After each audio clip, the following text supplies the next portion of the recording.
fine. That was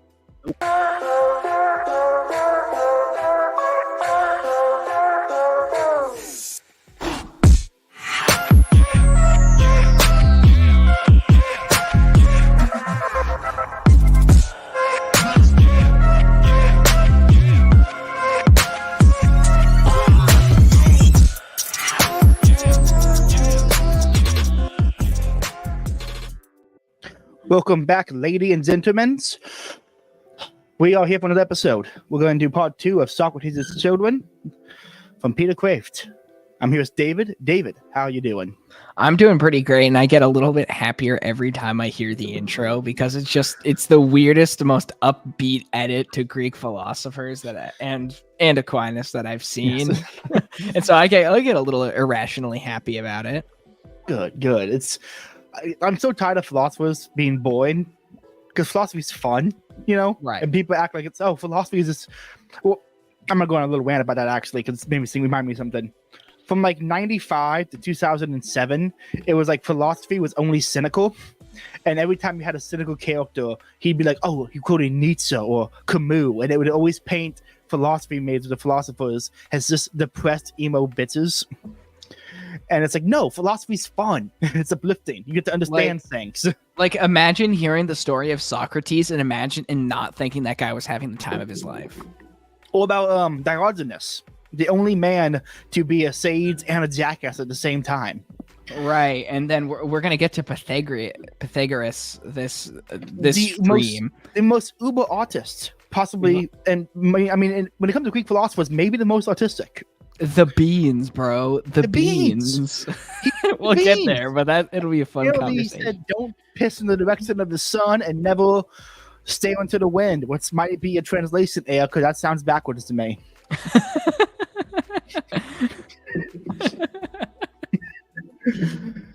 What a guy.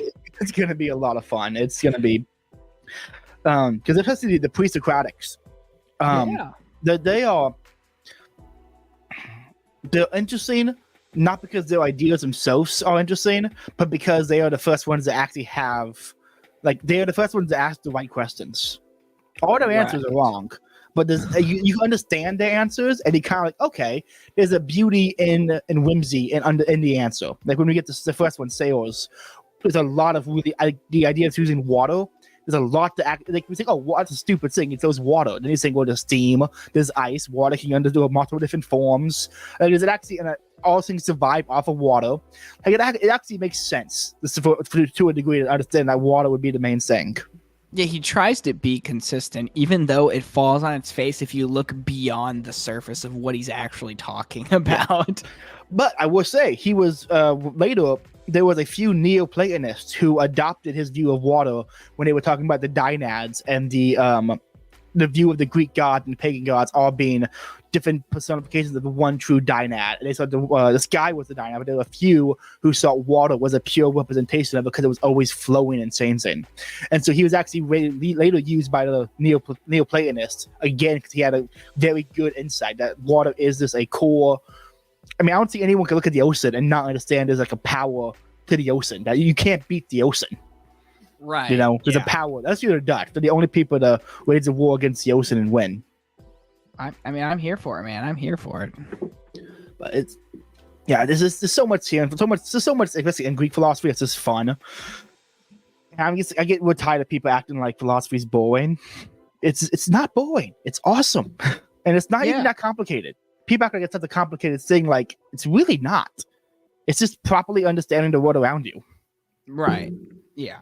I mean, every kind of knowledge is philosophy, so you got to understand philosophy to understand what you're talking about for anything, right? Exactly. You can't be like Destiny or whatever his face is and just read a few like Wikipedia articles and then learn a few logical fallacies and think you know everything. Any man who gets cucked shouldn't be allowed on YouTube. That's my rule. I think that goes especially for Destiny. But why would we listen to cuckolds? Right. The guy's insufferable. Like I can't. I think his entire bit is just talking fast, claiming to know a few logical fallacies, and then that's all he knows. Yeah, I mean, if you love like the style of content where it's like a guy sitting there just chatting to the camera, playing video games and talking about politics and that kind of stuff, Inspiring Philosophy is a much better choice. He does gaming streams and talks about philosophy and politics. He is still a vegan and kind of a socialist, but he came back to the Catholic Church through Hegel of all people. So he has a Hegelian understanding of Thomas Aquinas. So a very interesting guy. It is that odd. sounds interesting.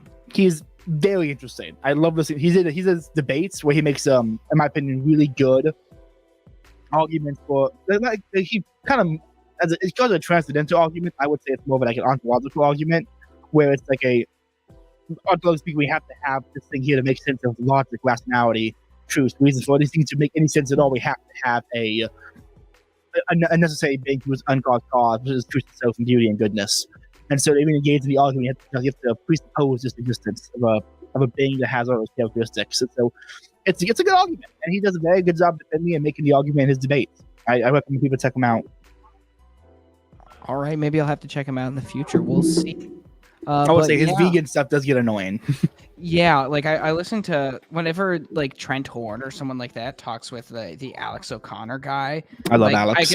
Alex seems so likable, and then he talks about veganism, and it just irks me. Well, I'll make here's my vegan concession saying. If God did not give us dominion over land and sea, he'd be right. That's my argument. I actually think he's like rationally speaking, like he's correct about animal suffering. But see, I don't think animals can suffer. I don't think they can suffer. I think they can feel pain, but I don't know that they can suffer. They can't ask, why am I dealing with this? Which I think is what makes suffering different from pain. But he's looking at a baby, and babies can definitely suffer. I don't think I think that's a communication barrier, not so much than the animals are. So I think the animal, because I think John Paul II said that humans are the only animals that can suffer, and I'm gonna trust John Paul II. I would have to see his argument for that one, because that doesn't. If he's gonna say suffering is a language, right?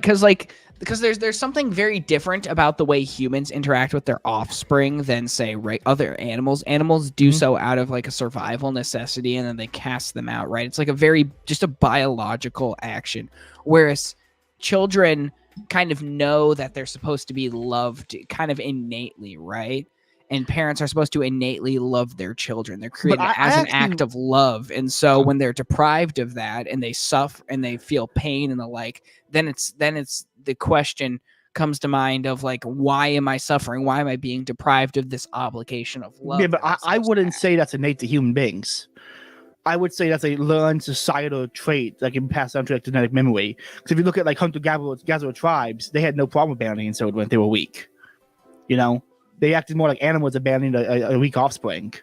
And so I think that once you transition from a tribal to an actual society, when you have that transition is made to begin to value life for life's sake, then you could start to say, okay, this maybe that would make sense then, but I don't think that's an innate thing to human being. I think that's a learned behavior. Sure. Yeah, I would have to put more thought into this, but that's why we're reading philosophy, right? No, I would have to. I'm looking into that. Listen, he is a saint and he is a pope. He's smarter than me. I will happily be wrong if I read his arguments, but I would have to read his arguments because I've not seen how he would get to that point. But right, also, Carmelite personalism. I'm not a Carmelite anyway, so who knows? I don't know what that means, to be honest. The type of Carmelites are a type of like a monk or nun. I think it's specifically a nun, and there was like a few different Carmelites who had philosophy, and a lot of them kind of a like phenomenologically a personalist. I think it would be like Edith Stein, for example. Interesting. You have to talk to Bodes about that. I've tried to read Edith Stein, and either I can't read women, or she's just too smart for me. It's one of the other ones. You're right. But yeah. Speaking of women, I need to read. I need to get some Flannery O'Connor sometime. Oh, you absolutely do. Flannery O'Connor is incredible. Yeah, I mean, Bishop Barron sings her praises, and so I would love to read some of her work. I imagine she's like a female Catholic C.S. Lewis is kind of what I feel like the vibe would be. here's my weird comparison with her. See, how do I put this in a way that makes sense? She has just, her writing is just as negative as Ayn Rand's. Okay. But in a uplifting negativity, where Ayn Rand is like, her negatives are all positives. You know? Like, it's a, I'm trying to think of how to phrase it where it makes sense, but if you read it, I think you understand. So she has a very Randian. She has a very Randian prose, but more of an uplifting tone to it. I mean, one of her short stories is just basically everyone slowly gets shot and dies while begging for their life, you know, and it's just brutally negative, and it's you just gut punched every other sentence. It feels like. Interesting. See, I would want to. I would go ahead. So there's like a negativity in there, but it's like I think someone described her writing as basically grace that burns kind of thing. Like it's the grace that comes to the last second, but it burns as you get it. And so there's like an uplifting nature to the negativity. Why I would say all the positive natures that Ayn Rand is trying to portray are actually all negatives. And so there's like a weird, like a yin yang Venn diagram thing where it's a Rand O'Connor. Interesting. But if you go to read her, Wise Blood is the first book you should read. It's incredible. So the way she describes people, you're like, oh shit, I know that guy and I hate him. Like he was describing a guy, I'm like, yep, I know that guy. Fuck him. Like it's incredible. Like you're reading, like, yes, he must have knew this guy personally. Like, he must have came back from the dead and met him because it's just too spot on. Right. Gotcha. Yeah. See, I don't know. I've heard good things, and so I'll have to pick up some of her books. But yeah, right now I'm just trying to get through some Chesterton. I'm reading The Everlasting Man, and so we'll see. We'll see how that goes. I think Kraft includes Chesterton as a philosopher. Does he? In the very end, I think it's the last two are Chesterton and Maritain. Which I was shocked when I saw Jacques Maritain in here because I'm like, oh crap, someone actually knows who he is and respects him. That's rare. It's like I thought it was just my podcast and Bishop Barron. Doesn't Kraft talk about how none of his philosophers are women? Yes, he talks about that in The Greatest Philosopher Who Ever Lived, his book on Mary. And he opens at the party like, yeah, I don't know why I didn't include any women. But I saw it too, because like there were female doctors of the church.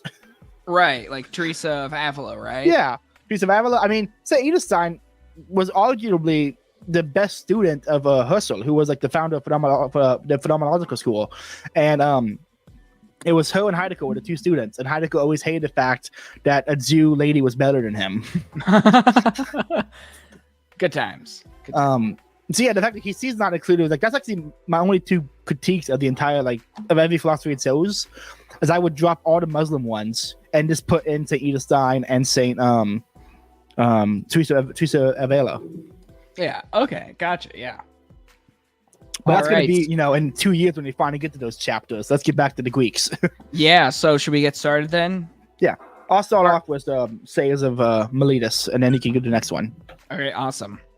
Have you read any of the pre-Socratics at all? Do you know anything about them, or do you have any general statements about them before we get into it? I don't, to be honest. I read through the chapters and I kind of glanced over it, kind of like my eyes glazed over a little bit reading through them, and then I was like, oh, there's this Pythagoras guy, and he seems interesting. But that was pretty much it.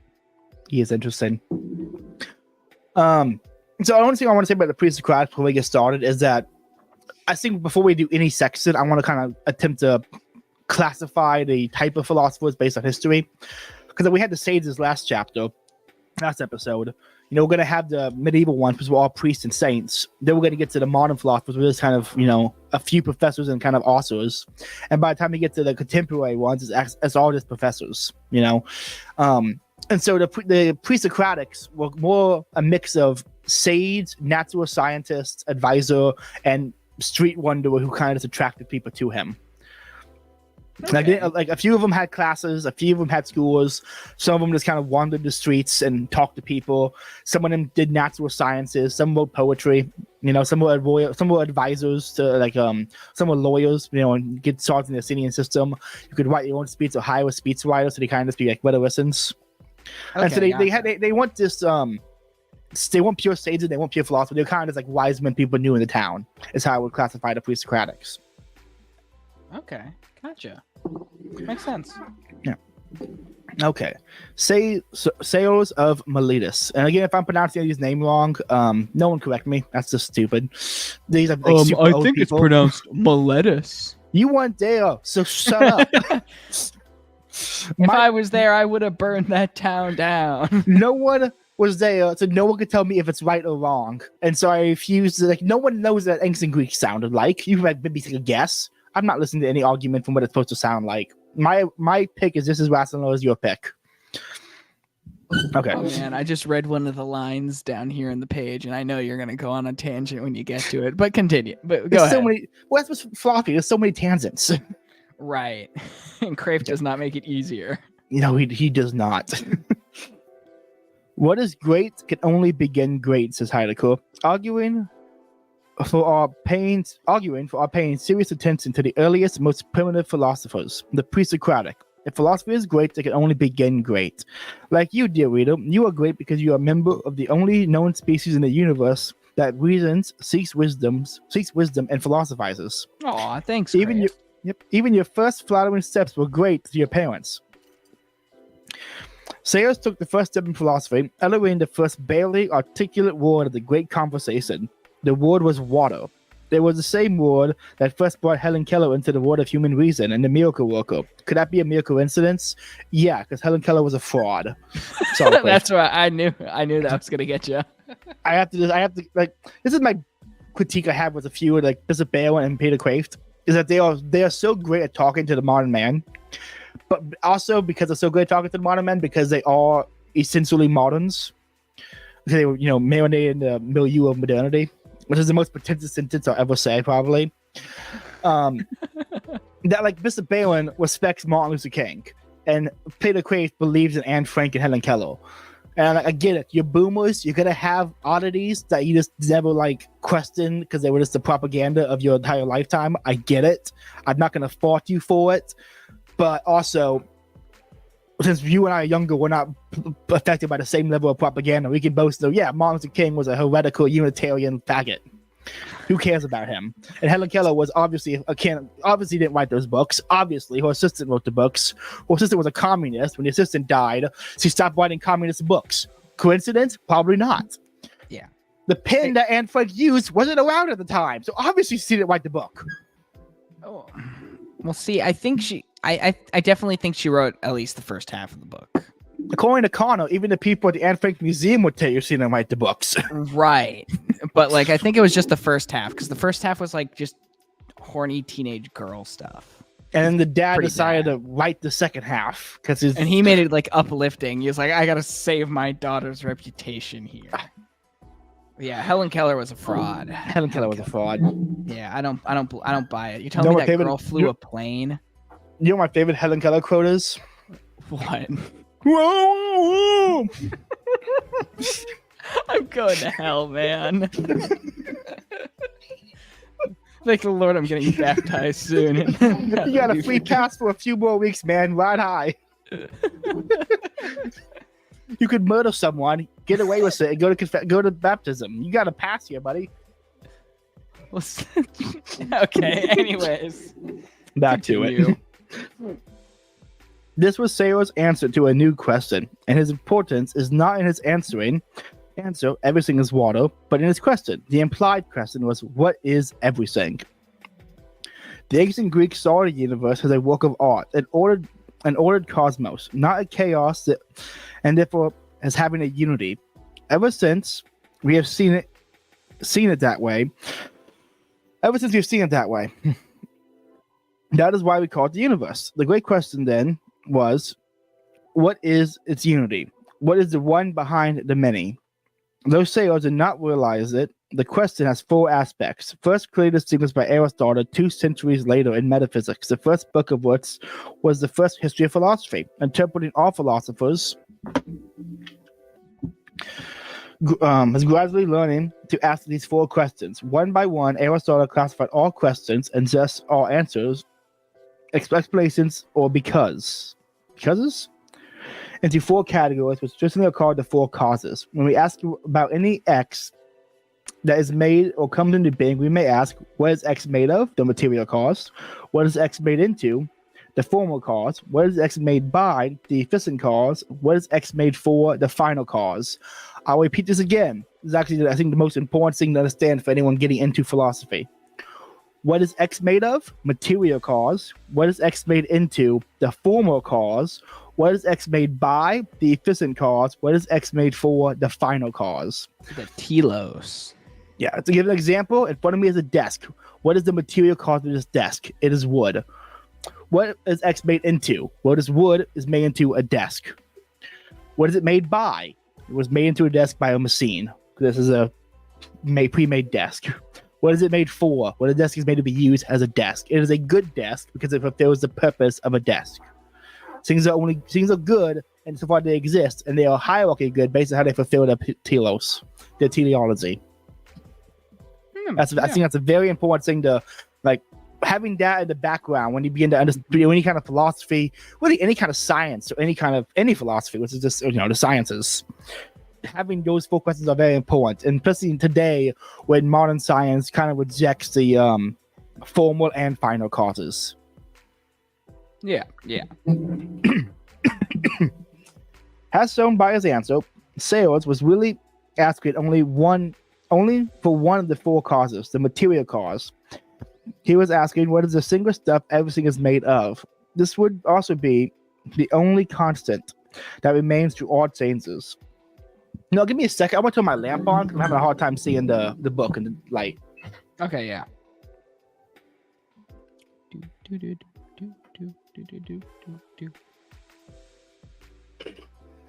Okay, I brought the lamp over so I can actually see what I'm reading. Right. I'm getting too old to read in the dark here, David. Boomer. I'm an old man. Practically decrepit. Practically, I need my reading glasses. Where are they at? Where we at? He was asking what is the single stuff everything is made of. This would also be the only constant that remains through all changes. Sayers did not distinguish philosophy from physical science. That distinction became wholly clear only with the rise of the scientific method in the 16th and 17th century. Yet Sayers was asking a philosophical question, not just a scientific question, because in asking it, he was moving from the particular to the universal. From the many to the one, from the changing to the constant, from the visible and sensory to the invisible and rational. We have only four fragments of Sayers quoted by other authors, so we can only speculate about his reasons for selecting water as the one and the many. Excuse me. One reason might be its observed presence and need in all living things. Since early centuries often saw all things as alive in some way, the Australian Aborigines believe Ayers rocks are alive and spiritual. This belief that all matter is alive is called hylozoism. Hyl equals matter, zo equals life. Hylozoism. Hylozoism. Zoism. Another reason for selecting water might have been the observation that water is flexible. It exists in three states: solid, ice, liquid, and gas, vapor. Thus, the process of refraction and condensation could have been seen as explaining how water became what seems to be other things. Earth would be further condensed ice, and air would be further rarefied vapor. And there's a little graph about air, steam, liquid, ice, earth. It's a hypothetical explanation. But if you're going to be the first guy to ask the question and kind of answer it, water is not a bad answer. I mean, it's better than fire and wind, in my opinion. I think so, yeah. It's certainly more central to life. Yeah, central. I mean, there's like a poetic understanding for central to life, and there's also a decent early scientific explanation going. Yeah, well, water can take multiple forms, and we don't have the technology or means of ever seeing it go the other way, but we don't have any reason to doubt that it could go that far. So that's actually, I think, a pretty fair pick from how. I mean, he was old. Because technically, Sayers wasn't even Greek. He was Ionian. So he predates the Greeks. So he's old. So I mean, this is I think he said it was 2,000 years before. What was it? Before Aristotle.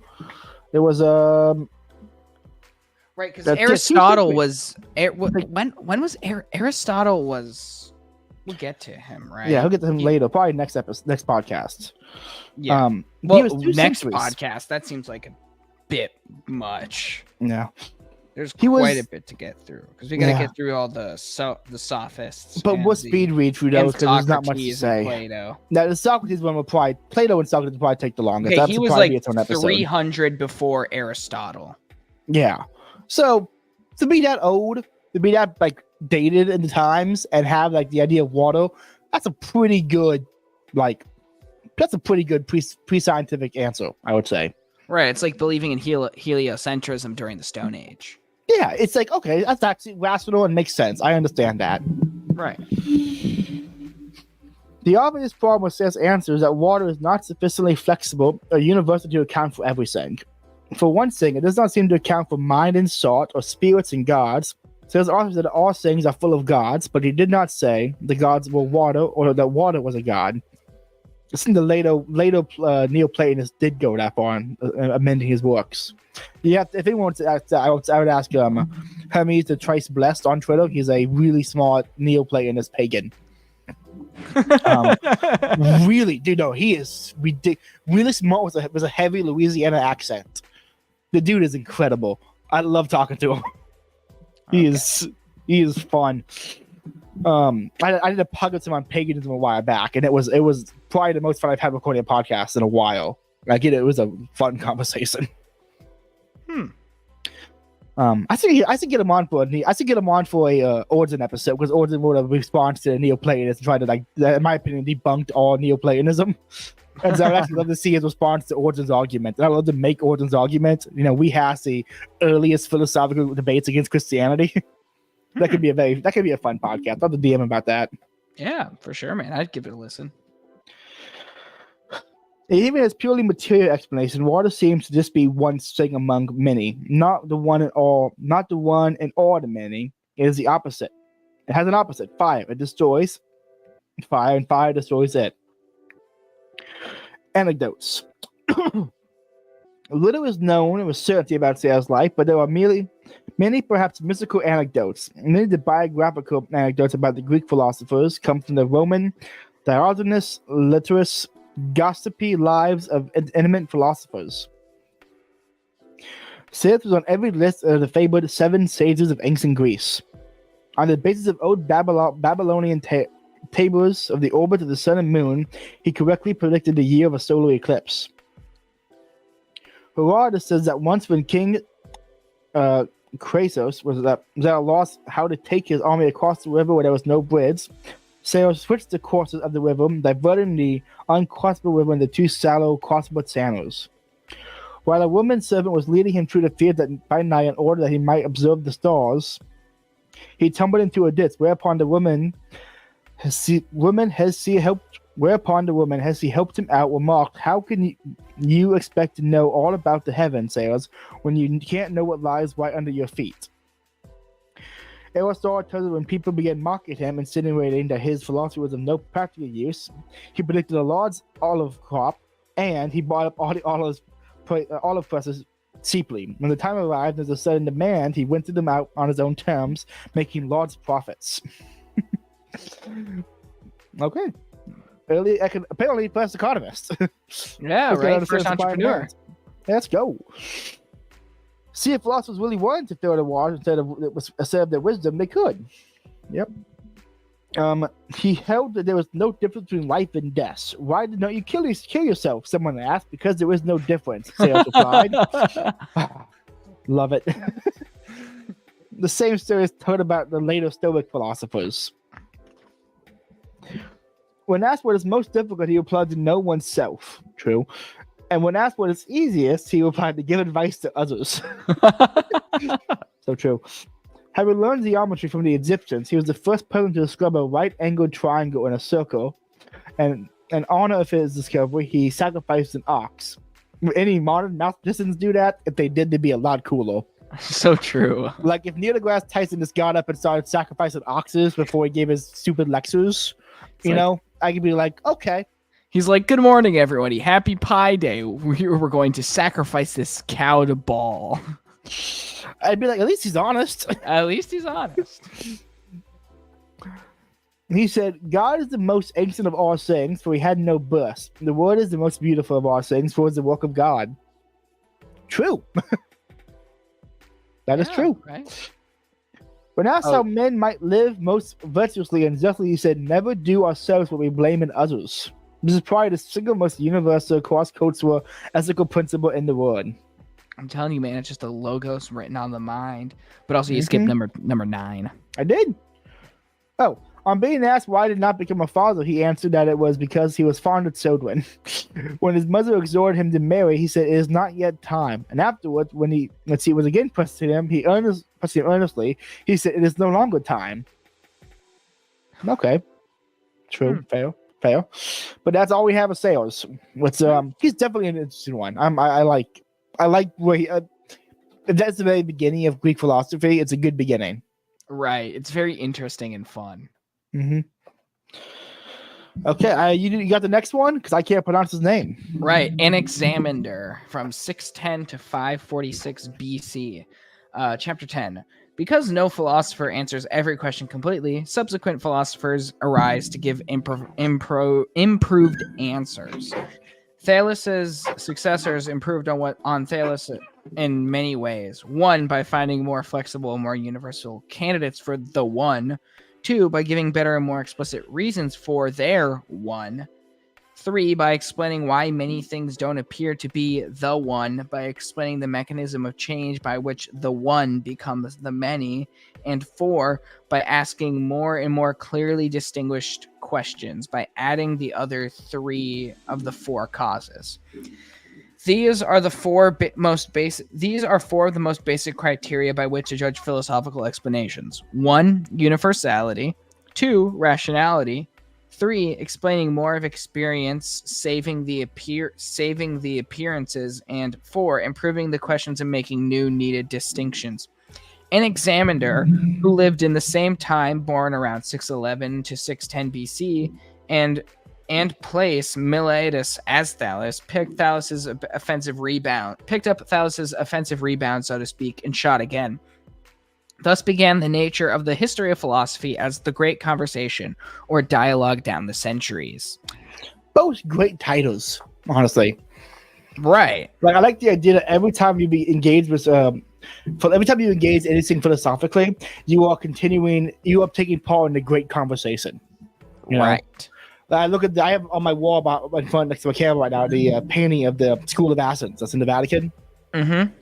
I like to think when I'm reading a philosophy book or I'm writing something down or thinking about an argument, I'm engaged in the conversation they were engaging with. I'm a part of that conversation. That's a great painting too. Right. I like to think almost that there was something to Marx's theory of like cyclical history, but about philosophy, that eventually philosophies will collapse of their own contradictions and new philosophies will spring out of them. Yeah. All right. The infinite. Anaximander's answer to Thalus's question was to Aparian, the infinite. Infinity was not a positive perfection to the ancient Greeks, as it is in Jewish and Christian theology. Even the Greek gods were finite, not infinite, except in longevity. For infinite means not limited, and everything good, true, or beautiful that you can imagine has a limit, especially works of art. On the level of spatial imagination as distinct from abstract conception, infinity means simply matter without form. A kind of shapeless blob of pure potentiality without actual determination, whatever. Isn't that what they're trying to find with the boson particle? I think so. I'm not sure, though. I'm not keeping up with that kind of science. I keep up with it only because we have a guy who works at the company over the summers, and he's an engineering student.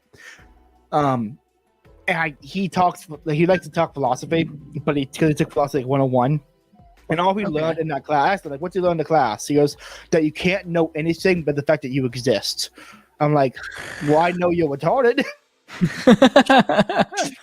And he was trying to go into an argument about God. And he goes, argument makes sense, but you can't actually know if change is real because you can't know if that's happening. And I'm like, dude, you're a mathematician. You know math is real. Right. Like you don't behave. You say that every time you're pressed. You don't actually behave if that's true, unless you get out of jail free card. Right. Yeah. So Anaximander's answer was a better one than Thalus's, however. One, it avoided the main problem. Well, okay, never mind. I read that wrong. Anaximander's answer was a better one than Thalus's, however.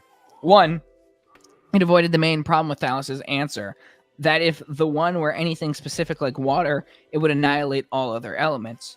Two, Anaximander's infinite also explained more data. It explained that was common. It explained what was common to opposites like fire and water. It was more universal, more flexible than water, which has finite form. It was not just one thing among many. The infinite was one, externally unbounded, like Thalus's water, which was apparently bounded by some things outside of itself, fire, earth, and air. And two, internally unbounded, because whatever is able to take on opposite forms like fire and water must be itself indeterminate in form. It was potentially all things by being actually none of them.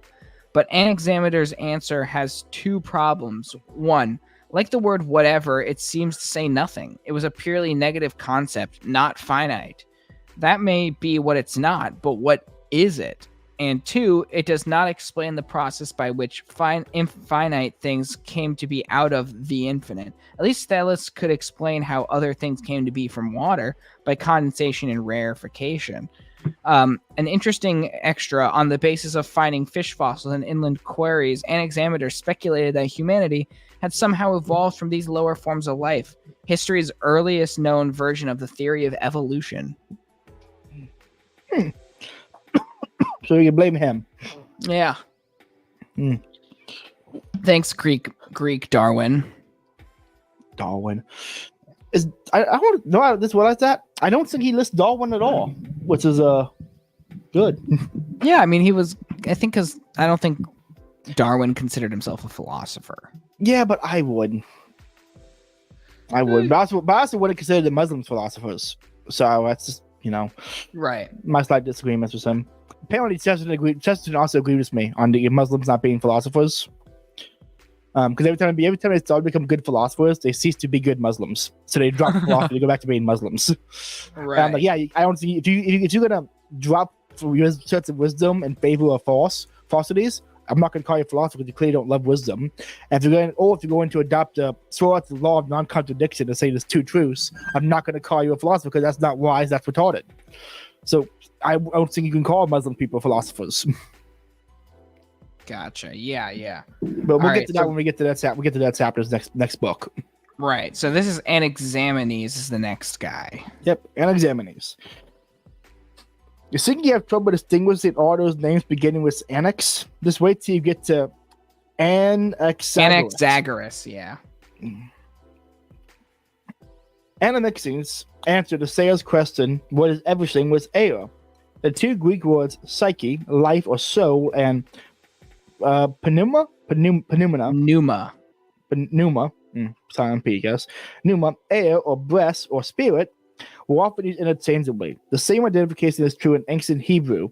I'm not even going to try to pronounce any Hebrew words. Chrua or something, I don't know. Yeah, I just assume it has like a... Yeah. Means air or wind, but also breath or life and soul or spirit. Anaximenes, I think Anaximenes sounds right. So this connection and his one surviving fragment has our souls being air holds us together. So breath and air embrace the entire universe. Anamixes. I'm gonna call him Annie. Annie's air seems to combine for desirable features of both Sayer's water and Anaximander's infinite. For it is more indeterminate than Sayer's water, and more determined than Anaxander's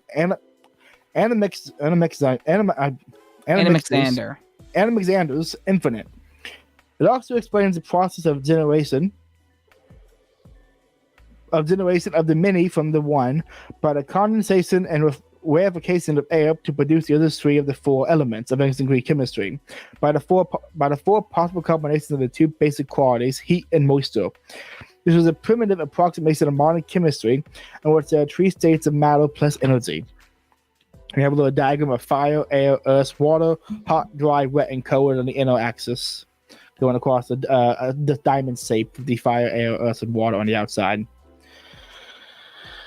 Animix's solution has the same problem as Sales. It seems too specific, too concrete to be the universal one. Socrates' one, reached by a very different route, seems philosophically more tenable, since infinite thought, Brahman, can mentally be all things by mainly itself. One could criticize Animixis. I'm trying to say Miximixius Pinnegate from like Superman.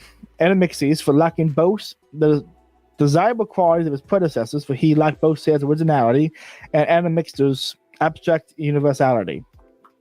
The process of philosophy. We can see the structure of the history of philosophy in minutes among these first 3 thinkers. It is what Hegel would later call a dialectical process, a 3-step watch-like movement from a thesis to its opposite, antithesis, and into the reconciliation and a higher synthesis. So thesis, antithesis, and synthesis. Yeah, I can't say that fast. Which preserved and combines the best features of both the previous opposite stages by attaining a higher point of view that seems to be the process by which all humans learn all things. Yeah, so dialectics are how we learn things. Don't tell certain people that. When we are first born, we do not make the distinction among things. As Aristotle says, the young child calls all men father. 2. Then with growth, we make distinctions. We discriminate. We make choices. We become specialists. 3. Finally, with maturity, we see both the whole and the part in structural relationships. Our relationship with our parents also passes through these 3 stages. Young children feel a natural unity, as they are kind of extension of the room. Teenagers naturally rebel to achieve independence and individuality. And 3, adult children can relate to their parents with more understanding and deeper love than they could at stage 1. It's amazing how many people get stuck at stage 2. Because they have gone through stages 2, hey, Jacques Maritain calls the principle distinguish to unite. He also applies in the history of philosophy. A good liberal art education also passes through these 3 stages. It begins with a general survey of the whole of human knowledge. It proceeds to some specialization, a major. Finally, integrate the specialty with the whole of human knowledge. It becomes philosophical. The structure can be seen in the history of philosophy. The first 3 philosophers we have studied, so Sayers, the thesis, Animixter, the antithesis, and Amixides, the synthesis. The 3 stages of Greek philosophy, and Zen were so too. The earliest philosophers are called the cosmological philosophers, since they focus their questions on objective reality of the cosmos. Next comes the anthropological philosophers, the sophists and Socrates, who ignore the cosmos and ask human practical ethical questions. 3. Finally, Plato and Aristotle give us philosophy, first 2 comprehensive synthesis of both dimensions. I actually really like that explanation, though, the history of philosophy of the Greeks. That's very good. Yeah. Excuse me. The history of philosophy as a whole shows the structure. Ancient and medieval philosophy is objective, like a child wondering about the world. Even its anthropological ethical thinking is objective, unlike modern. Thought is always embraces a natural law of morality. Modern philosophers turn to human subject like teenagers wondering about herself. Unlike pre-modern thought, it tends towards skepticism and subjectivism. We have not yet emerged into an adult into these 2 stages. Perhaps this book can stimulate one of its readers to do that. Well, that's a go, boys and girls. Sorry, boy and girl. Boys and girl. I have 1 female listener. Actually, she hasn't popped in a while. I might have lost her. Womp womp. Oh, well. No girls allowed. Yeah. All right. Pythagoras. Let's go. Chapter 12, Pythagoras, 580 to 500 BC. Pythagoras was A, the founder of a religious community and school, B, a scientist, mathematician, geometer, and astronomer, C, a utopian political planner, and D, a philosopher. These four things, religion, science, politics, and philosophy, were not only connected but almost identical in his mind. Pythagoras was born around 580 BC on the Greek island of Samos and traveled to Egypt to study all four of these things under Egyptian priests. Later, he moved to his school in Crotona, a Greek city in southern Italy. But its inhabitants believed him to be a dangerous wizard with magical powers, including a golden thigh, the power of bilocating, being in two places at the same time, and turning a wild bear into a vegetarian simply by talking to it. Even St. Francis never did that. According to before we continue, can we read the footnote he gives real quick on the because it's a really good footnote. Yeah, so he in the footnote to these four things were not only connected but almost identical in his mind. The footnote says, almost always we moderns distinguish and separate far more than the ancients did. For example, we think in terms of the separation of church and state, or the distinction between philosophy and science. Some even speak of a conflict between religion and science. But for Pythagoras, mathematics was a religious discipline. It purified the soul. We deeply misunderstand the ancients if we read into their broader terms, our narrower, separated modern meanings. For example, when we hear Aristotle define man as the rational animal, we may think of an ape with a computer. But reason meant to the ancients not just calculation, but also understanding, contemplation, practical know-how, technological expertise, artistic invention, moral conscience, and aesthetic appreciation. I think that's a very important footnote. And all those things he listed, as understanding as part of the rational term he applied to rational animal, I think all of this you can just call abstraction. They all require a certain level of abstraction. And animals can never abstract outside themselves like we can.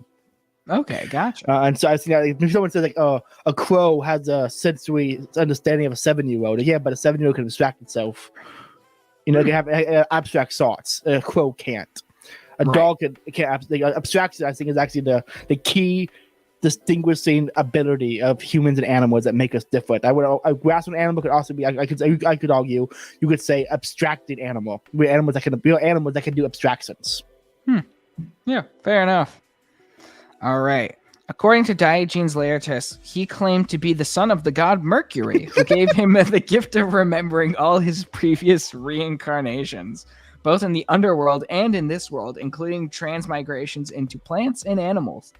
The members of his scientific and religious order sold all their private property to be owned in common. For their first 5 years, his students were forbidden to either see or speak to Pythagoras. And could only listen to his nightly lectures. There were about 600 per night who counted themselves privileged to hear these lectures. His authority was so great that the final answer to all questions was ipse dixit. He himself has said it, a saying that in Latin became cliche for unquestionable authoritarianism.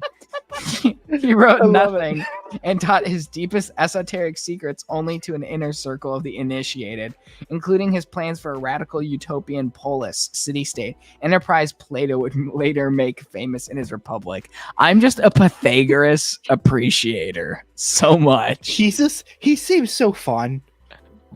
He seems like such a fun guy. Can I go join his math cult?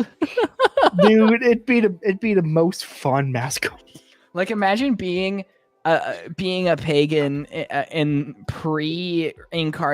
pre-incarnation world. I think you would just win if you cashed in at the right time and ended up with Pythagoras. Of all the Greeks I would want to talk to, I think I want to talk to Aristotle, Plato, or Socrates. Pythagoras makes the list. He'd be wild. No, Mr. Willard, no, else he'd be. He'd be the greatest time on Earth guest. Oh man, he would be amazing. It'd be so good. Dude, by now, if Pythagoras was alive today, he'd be like the leader of the dissident right. He would. Bronze Age pervert is just a reincarnation of Pythagoras who could remember the past lives. We just need to start sneaking Pythagoras's teachings into like Evola books for all the dissident right to read. Pythagoras. it's so wild to read these things. Like last guy's like, I am a scientist and a philosopher, and I am a wise man and sage that people come to for questions. And this guy's like, I am a secret religious cult leader. You can't see my face for the first 6 years, and I have a golden sign from the son of Mercury. It's like, what are you on about, dude? But that's way more fun. This is a guy who was just really good at geometry. I can do math and no one else can, and so I'm literally a god. Me to all of the math majors at my college. Man, if only math people were just as cool. What happened? We went from the first world mathematician being in this religious Chad to guys with glasses. Like, I actually do programming on my computer if it's there. He's like, shut up. Go start a cult. I'm gonna ask my calculus professor why mathematicians are such dorks instead of Chads like Pythagoras. Please ask him that. I would love to hear his answer. All right. It just seems so much cooler. Yeah. The suspicious town finally rioted, burning down his school, murdered some of his students, and exiled the others. Philosophy and politics seldom mix well. The only major philosopher in Western history who was also a major political success was Marcus Aurelius, the Stoic Roman emperor. Diogenes says that Pythagoras escaped the fire by walking over a human bridge made of his students and ran away, but quote unquote, he was caught and killed when he came to a place full of beans. He stopped there, saying it was better to be caught than to trample on the beans, and so he was murdered.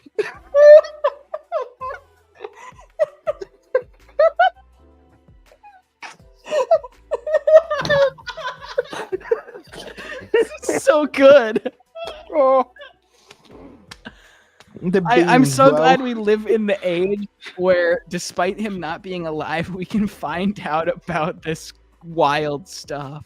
Oh, shout out to Gutenberg for making the printing press so we can have this. Oh. I can't get over that. Like, the students loved him so much. Most of these people had probably never actually seen his face. They were like, "Quick, make a human bridge! The god is coming!" And then he's like, and then he just yells back, "Shit, guys! Like, I hit the beans." You see, one guy was on the very bottom of the human bridge, going, "You know, he's coming up on a bean field, right?" Yes, the beans. He's gonna run on the beans. Someone turn him left. Just yelling, "Turn left! Turn left!" He thought of beans as sacred, and he didn't think his life was worth a hill of beans. Diogenes also notes he forbade his disciples to eat beans because, as they were flatulent, they greatly partook of animal properties. How clear-headed and reliable Diogenes Laertius is can be judged by the following typical quotation. Aristotle says in his treatise on beans that Pythagoras enjoined his disciples to abstain from beans either because they resembled some part of the human body, or because they are like the gates of hell, for they are the only plants without parts, or because they dry up other plants, or because they are used in elections and oligarchical governments. Honestly, that might be it. Pythagoras' religion sounds to us like something invented by Monty Python, and that's true. It aimed at a mystical purification through training in mathematics and included initiation rites such as remaining underground away from sunlight for years, abstaining from lagoon caves, abstaining from beans, meat, cooked food, and drinks other than water, and a dramatic exhibition in a dark room by a sudden flash of artificial light of the sacred grain stalk. He taught that the air is filled with dead, disembodied souls who send dreams and prophecies to mortals. Some of his commandments were: do not throw stones into fountains, do not sit on a bushel measure, do not urinate in the direction of the sun, and adore the wind. One suspects some confusion between the sun and the wind in these last two proverbs. However, some of the philosophical ideas in his religion were influential, mainly because they were adopted by Plato, that A man is his soul, not his body, B, the soul is immortal, and C, the body, soma, is a tomb, sema. Not D, the soul reincarnates, and E, learning is really remembering what we already know in the depths of the unconscious and or from a previous life. People act like that last one that learning is just remembering, as if it's a really stupid idea. I actually would argue it's learning is not remembering, but that verification we get and like the gut when we hear a true saying is just all true things point to God because God is truth, and so that's just the logos written on the hearts of man. Like the gut reaction when we hear truth is we know that is true, and we can't fully explain why we know it's true. That's a grace that God has given us. That through the Holy Spirit, through the logos within the hearts of man, that we can know truth without having to fully explain how we know truths. Right, and that's kind of why I think there could be an argument in favor of something like a priori knowledge to some sort, like these kind of innate truths that you then use as a framework to understand your senses and the like, which I think, I don't know, I have to do some more thinking and a lot more philosophical reading. But I definitely like the idea. I mean, something about it seems kind of Kantian to me in nature. Almost like finding the like it almost kind of feels like it also kind of feels like you could probably pull something out of that in like Christian theology in some nature, right? Like the come to know God is to reunite, to reawaken the primordial kind of Jungian connection to God that our first fathers abandoned.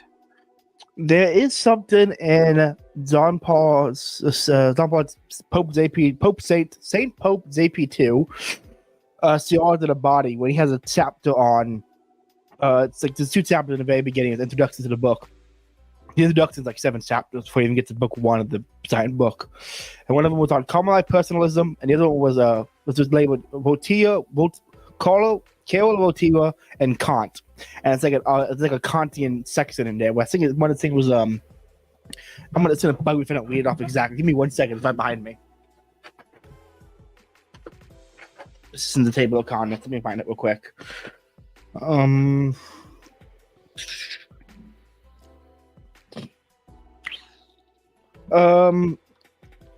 was it at? I just saw it. Kant's anti-Trinitarian personalism and Kant and John Paul II on sex and marriage. That's not it. There was a chapter here on something about Votiva and Kant on knowing God. I can't remember what it was exactly. If anyone wants a really good, like, deep theology, philosophy book to read, Man and Woman, He Created Them, a Theology of the Body by John Paul II is a heavy, dense, but very good book on just in general. I would say a good theology of the body, so good anthropology. Okay, yeah, for sure. Okay, please continue with the reading. All right, all things are numbers. Pythagoras' big idea was that all things are numbers. He seems to have meant 2 different things. 1, that numbers are key to understanding everything, and two, that all are in fact numbers, or made of numbers rather than matter, such as Thalas's water or Anaximenes' air. So the essential nature of reality is in its quantitative form. He did not distinguish these 2 ideas, the first being epistemological and the second being metaphysical, but we must do this to evaluate him. 1, Pythagoras' discovery that nature obeyed mathematical laws, that math was the very language of nature, was one of the most important discoveries in the history of science. He arrived at this generalization from a number of separate experiences, according to later, perhaps legendary stories. A, struck by different tones emerging from a blacksmith's shop, he discovered that the heavier the hammer, the lower the pitch of the tone. He knew that weight could be mathematically measured on scales and concluded that tone could be also, and could be correlated with weight through the common language of number. He already knew that changes in pitch were caused by pressing down on a vibrating string of a lute or by blowing through holes at a different lengths in flute, but he added that discovery that if one string is twice the length of another, the result is an octave. As if one is 1.5 times longer than the other, a ratio of 3:2, the result was another harmonious interval, the 5th, do sol. And if the ratio is 4:3, it is still another harmonious interval, the 4th, do fas, or sol do. Do fa or sol do, right? Thus, number was the key to music. There's something to that for sure. Mm-hmm. The distances between Earth and the 5 visible planets were calculated fairly accurately by trigonometry to follow the same musical mathematical intervals. This led Pythagoras to the conclusion that the cosmos was a giant musical instrument designed to play the music of the heavenly spheres. Asked why we did not hear this music, he replied that we are too close to it, like the blacksmith who no longer notices the sound he hears all day in his shop. But if we attained a contemplative distance from it, we might actually hear it. This is one of the goals of his religious discipline, to purify the soul by the contemplation of pure mathematics so as to hear the music that is the song of the cosmos. It is said that Pythagoras heard this music just once during his lifetime. I really like that because it makes me think, like, I think it's like, let's take like a more Catholic Christian perspective to that, right? Where it's that the world is busy, right? And there's all these noises out in the natural world and everything. And it's by assuming this knowledge of like, the knowledge of the incarnation and divine revelation that we can come to fully appreciate the beauty, the kind of music to it naturally. And I think that's something to it. I think that's a beautiful concept. I really like kind of Pythagoras's logic here when it comes to mathematics. I think it's fairly sound, obviously not all correct, but there's something to it. And I think it's probably the most intelligent out of all of the theories so far. What are the reason people still, no one references sailors, so anybody in common conversation, but people still bring up Pythagoras every once in a while. Now he's still well known. This speaks a testament of his work. Now I'm saying the heavenly heavenly sphere thing. I think there's something in it might have been. I want to say it's John Duns Scotus, but I might be getting that wrong because I saw it from Gideon Lazar on Twitter about the heavenly spheres and space being moved around by angels, and angels are always singing glory to God, so there's the music to the heavens. That might be John Duns Scotus, that might, or St. Francis or St. Bonaventure, or it might be something Gideon picked up along the way reading the Franciscans, but it's a very Franciscan take. Yeah, sounds like it. I mean, I kind of like it, but I do too. I definitely I'm gonna ask in the future all of the neo pagans why they're not Pythagoreans. I'm gonna DM that question to my friend Hermes of Christ Blessed, and ask, hey man, you're a Greek pagan. Why are you just like a Pythagoras dude? Like, he seems way cooler. Yeah, why are you choosing these lame Neoplatonist dorks over Pythagoras? It's sad. I worship a naked dude who harasses women. Ooh. Hey man, let's leave off my homeless friends. All right, and number 2. Pythagoras then generalized his discovery to everything is number. In fact, he taught that things are numbers. This seems to be an obvious case of reductionism, which is the fallacy of reducing a complex reality to only one aspect or dimension of it. But it is also a step forward in 2 ways. A, for one thing, it goes beyond the Milesians, in recognizing a second fundamental dimension of things, forms, and not just matter. Though number is only quantitative form, it is a form and not merely matter. Material things are not just material. It is also a step forward in ability to abstract this formal dimension of number from its various material contents. At primitive stages of their development, languages often have no abstract number words, but only concrete number words, which indicate the things counted in the same word as counting, like 2 slices of bread or 5 head of cattle. Pythagoras first elevated numbers to nouns rather than mere adjectives. This was an essential step in the development of pure mathematics. Although it is reductionism to say that things are only numbers, it is not reductionism, but abstraction to say numbers are a special non-material kind of things, entities. Pythagoras's mathematical reductionism insisted on classifying everything mathematically. Since everything was number, and since numbers are either odd or even, everything was also either odd or even, thus reducing all pairs to pairs of numbers. It was also the first philosophical rationalization for the prejudice against women and left-handed people. This was his list. Odd is limited, even, unlimited, good, bad, male, female, active, passive, light, dark, right, left, straight, crooked, square, oblong, rest, motion. I'm sold. I mean, I'm here for it. I mean listen, the first philosophical resignation of prejudice against women and left-handed people, boys, let's go.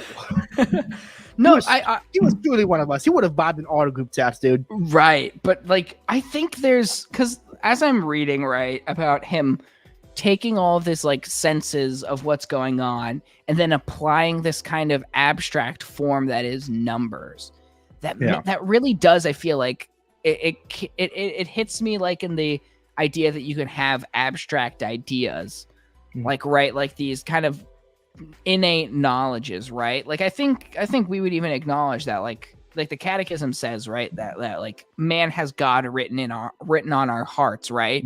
There's an innate calling. So I think that leads to there being a certain kind of knowledge that we innately know, and that through that we can perceive with we have our senses, which we can then intelligize and locate the kind of the natural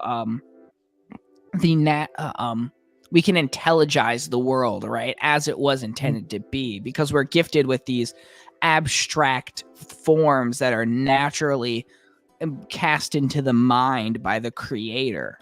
But then we can also perceive the outside world and see with those abstract forms, using those and abstracting with them using those abstractions to graft onto our senses to then understand and intelligize the world and see the signs of, like, say, God's presence and everything, right? Because of the intelligibility and the beauty of things, that it doesn't come straight from like it's not just like the rational mind, but rather something gifted into the mind, right? Because we're made in God's image, right? And so God naturally created forms, and so if we're made in the image and likeness of God, right, like as more of like a like, say he's like almost four-dimensional in nature, right? Because it's the Trinity, and the Trinity is like, how can three persons be one, right? That's like a fourth dimensional kind of concept, right?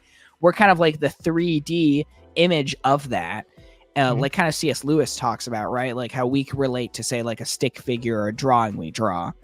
And so we can because we're made in his image, we can intelligize these forms that are gifted to us and interpret our senses. I don't know if there's something to that, but it makes me think there. The Zinzi Bible, God made man and woman in his own, and the likeness of his own PFP, same kind, different font. that was a fun one. That was a fun one. No, I get what you're saying. I think there's something to it. I think I would argue it. I would put it in this terms. We are beings of worship. We are made to worship. That is our telos. That is our teleological end. Yes. And in the sense that we have the logos of God written on the hearts of man. You know, we have like we said earlier, was like innate gut reaction to knowing something. That our teleology, when we encounter something that is a fulfilling of our teleology, we have a gut reaction to know that is good. This is true. This is a good, beautiful thing. There's a in the same way, like, as an instinctual thing in animals to know, like, I have to go, like birds don't have to fly certain directions, you know? Right. And say, like when humans act and even when they sin, they're necessarily pursuing that highest form of satisfaction, which is the beatific vision, right? But but the material world won't satisfy that, right? It's like Mises acting man. Like, man subjectively values things to achieve his ends, and so they see an end, which is the satisfaction, these like the ultimate satisfaction of affairs, but they're not going to be able to fully satisfy they're not going to reach this highest level of satisfaction that they want. There's always going to be kind of like this, what Rothbard would call the psychic loss. We would never be satisfied by the finite because we were made for the infinite. So true. Who said that first? I did. Oh, banger quote. Thank you. Awesome. Okay, the last little paragraph. Yet, as Heraclitus, chapter 13, and as in Taoism's Yin and Yang, chapter 6, these opposite Pythagorean principles were seen to be in harmony as well as opposition, like the bow and the string on a lyre, and contribute to the cosmic music of the spheres. Pythagoras is awesome. He really is. Okay, we said so much about him. He's just so fun. like you see why Plato loved him and why he wanted all of his students to be mathematicians first, and really saw math as the language of the universe and math as forms. Like you just so much like there's so much to him that you understand. Like, oh, this is why Plato really liked the guy. This is why Plato's two biggest influences were Socrates and Pythagoras, probably the two coolest guys in ancient Greece. So of course we got really cool stuff coming out of Plato. Right. Yeah. Heraclitus. Anyone listening who's read Ed Bezos' Metaphysics will be ready for this one. And if anyone's read anything on metaphysics, they'll be ready for this, because Heraclitus is a common example brought up in the Aristotelian Thomists books on explaining metaphysics. Yeah, it looks like Heraclitus is the longest chapter that we have. Well, let's wrap up Heraclitus and call it for the night, I think. All right, sounds good. Actually, no, the one after him is only like a page and a half. Yeah, maybe we'll do him as well. I was just saying that it seems like out of the ones we were looking to get to, it seems to be the longest. Yeah, and honestly, this one here, we're going to cover him, but he's very dumb. Yeah, if you want to split it in two, just let me know. We'll do. I might have to get up on that because my throat's getting sore again. Mm-hmm. But let's do this. If I start coughing a whole bunch, I'll hand it off to you. Heraclitus, 535 BC to 475 BC. Like two other later philosophers, Pascal and Nietzsche, Heraclitus, the obscure, deliberately wrote an aphorisms and maxims. They are often paradoxical, puzzling, and or countercultural. He wrote intentionally in an obscure style in order that only those who were able might comprehend it. Diogenes Laertius.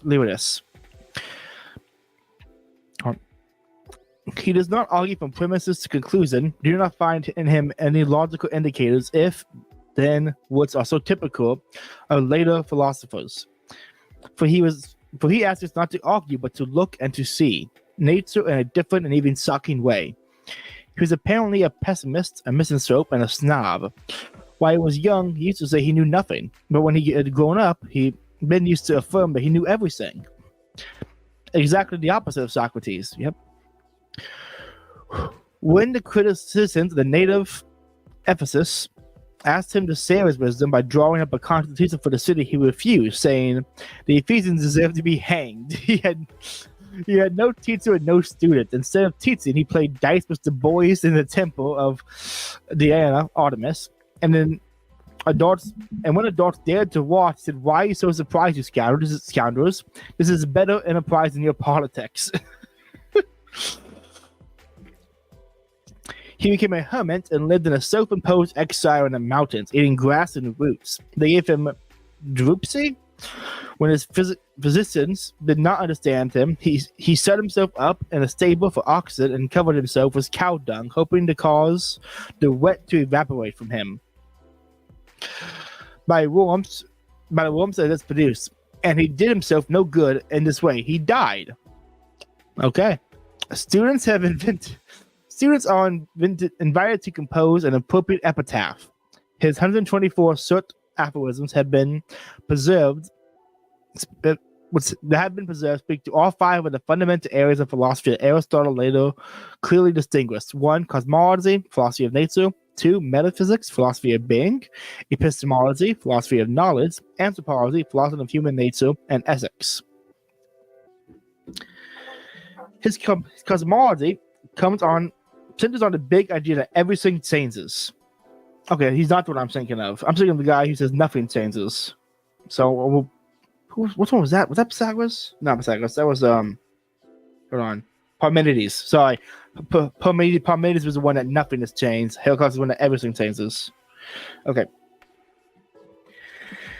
He said that everything is made of fire rather than water. The infinite, air, or number, just the cosmos with a gigantic furnace, which has not been made by any god or man, but it always has been, is, and will ever be, the ever-living fire, kindling itself in a distinguished way by fixed measure. This is exchange of all sayings for fire, and of fire for all sayings, as there were of wares for gold and gold for wares. What did he mean by fire? It was apparently not merely literal, physical fire, but neither was it a mere symbol for change or conflict. It was the power or driving force or energy of the whole physical universe. It is another example, see footnote in chapter 12 about concerning reason and chapter 11 concerning air or spirit, of an ancient term that had not yet broken up into two modern halves. Here the literal versus the symbolic, and also the physical versus the spiritual. The ancient term thus carries the suggestive power of both senses at once, as no modern term can do. He also pictured the cosmos as war. War is both father and king of all, and all things come to pass through the consumption of strife. Homer was wrong in saying the word, would that strife might perish from among gods and men, for if that were to occur, then all things would cease to exist. Harmony comes from strife. That which is in conflict with itself is in harmony with itself. There is concord and tension as with bow and lyre. This conflict is vertical as well as horizontal. Gods and men living in each other's death, dying in each other's life. Heraclitus was the first philosopher to struggle with the puzzle of sayings. How can a saying change from being the same old saying to being something not the same but new, and yet remain the same saying? For it is not the same saying. It is not that saying that changes. Just to say X changes seems logically self-contradictory to the mind, yet everything in nature, as it appears to our senses, seems to change. In fact, minds change too. Heraclitus accepted the testimony of experience and embraced paradox in reason. His opposite number, Parmenides, would make the opposite choice, embracing his consequences of logical reasoning, even though they contradicted experience in saying that being, what is reality, cannot really change even though it appears to do so. Metaphysics. Though Heraclitus taught that all things change, there is also a law or logos of change, which is an unchanging abstract rational order or formula exemplified in all changing concrete things, a formula of change itself, an invisible but intelligible pattern to all visible things in nature. All things come to pass in accordance with this logos. Newton's F equals ma or Einstein's E equals mc squared are essentially only much more sophisticated versions of Heraclitus' idea. Heraclitus' formula for the interchange of nature's fundamental elements was that there's exchange of all things for fire, or fire for all things, and that water comes into existence out of the earth and souls of water. This seems hopelessly confused compared to pairs Newton or Einstein, but is really the first attempt to formulate the logos of nature in terms both material and concrete, like in the Milesians, and formal and formula, like the Pythagoreans. Since everything is changed into its opposite, fire and water exchange places. Water in turn transforms into the two opposites, air and earth. Thus Heraclitus substituted a dynamic order among the four elements for a static one: fire to water, water to air, soul and life, or earth. Logos, the word Heraclitus used for this unchanging universal form of all change, is one of the richest words in any language. It has at least three fundamental meanings. 1. Essence, nature, structure, meaning, order, intelligibility, formula, form, law, or cause, real reason. 2. Mind, thought, truth, intelligence, understanding, reason, knowledge, science, or explanation. And 3. Word, speech, language, discourse, communication, or revelation. Gorgias, the sophist, chapter 22, a century later was a complete nihilist. Nihilist is Latin for nothing, and skeptic. He denied all three logi, the three meanings of logos above, in teaching that nothing really exists. Even if it did, it could never be known, and even if it were known, it could never be communicated. Thanks, Kant. Wow, he really does take it to the extreme. Like, I mean, we know people who could say nothing really exists, and we can't prove that. You know, there's Buddhists, there's the Kantians, not Kantians, the Kantians and skeptics, so we can't really know if nothing exists. So we might as well, you could act like nothing is real, like the Buddhists, the Brahmin people do. But to say, people suppose, even if it did, it could never be known. Like, that's, we all know people like that. But to say, even if it were known, it could never be communicated, that's a step further. That even if it was known, it could never be communicated. Wow. Gorgeous. Heraclitus conceived the logos as governing all human affairs, as well as all changes in nature. For all human laws are noticed by the one divine law, which prevails as far as it will. and suffices for all things. Heraclitus wrote, "Listen not to me, but to the Logos, an excellent principle for all philosophy, science, religion, and politics." True. Epistemology. Heraclitus' epistemology, like Pythagoras, was esoteric and elitist rather than... Oh, you there? Well, Sorry, can you hear cut me? out there. Okay, my bad. My internet dropped for a second, but it's back. That's weird. Okay. Heraclitus' epistemology, like Pythagoras, was esoteric and elitist rather than extrinsic and egalitarian. His attitude towards human intelligence was highly skeptical, at least for human beings not named Heraclitus. He wrote, although the Logos is essentially valid, yet men are unable to understand it. Although the Logos is common to all, most men live as if each of them had a private intelligence, Logos, of their own. Human nature has no real understanding. Only divine nature has it.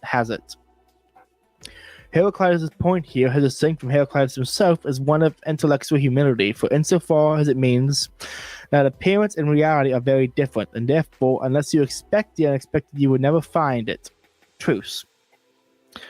For it is hard to discover. This is a truth essential to all intellectual progress, and it would be the driving force behind the philosophy of Socrates. It is Hamlet's lesson to Horatio. There are more things in heaven and earth than dreamt up in your philosophy. Yeah. Anthropology.